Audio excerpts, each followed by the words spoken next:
Hi, I'm Kristen Brazil. I simplify the advertising buying process for small businesses. So you're in the right place if you want to know exactly how to negotiate the best deal and get the most out of your advertising dollars. So people usually think that advertising on the radio is super expensive and that they have to be raking in the cash before they can get their commercial on air. But that's not necessarily true. You can advertise on the radio if you're on a tight budget, and I'm going to tell you some quick tricks to help you get extra mileage out of your money.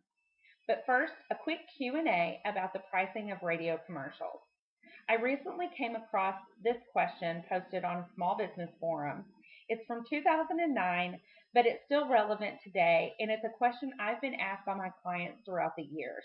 It may be something you've wondered about as well. This is posted by someone named Altnet, and he writes, Let me tell you a little story. I wanted to buy a specific time slot on a radio station. I went to our longtime rep and asked for the rates. He quoted me $25 per spot. I then called the station directly without telling them who I was. The rep on the phone told me $65 per spot for the same slot.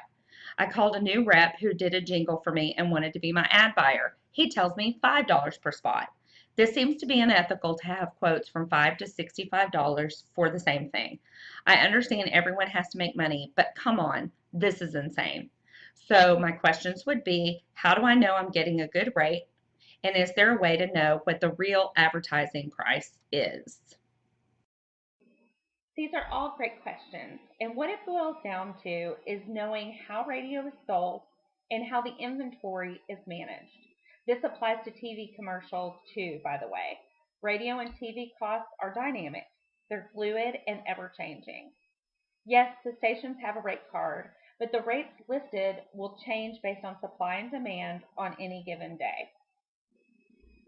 When advertisers book early, like a few months out for example, they'll likely get rate card rates or possibly lower if inventory is widely available, meaning they haven't sold much during the time period you're looking to buy. Or on the other hand, when advertisers wait till the last minute to buy, there aren't as many time slots available for sale, so the demand for them is higher. The station can now charge a premium, driving the spot cost up. So, to answer Altnut's question regarding how to know what the real ad price is, the truth is that all three of those rates are likely the real ad price.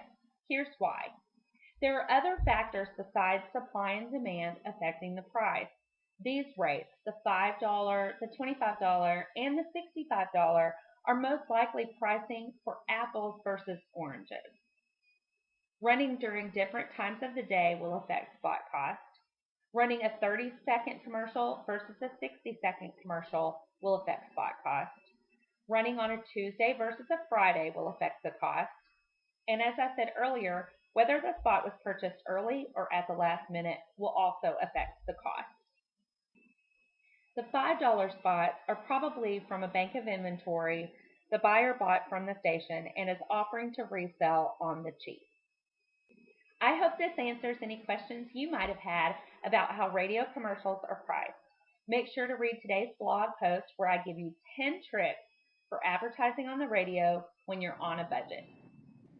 And if you want to learn even more ways to save money on the radio, as well as which stations you should use, and even how to get your commercial produced for free, I've got a treat for you. My upcoming class, Get My Ad on the Radio, launches in August, and it will teach you all this and more. Sign up below and get early access when the course pre launches in July and an invitation for VIP pricing. If you have any questions, post them in the comments below this video. I'd love to hear from you.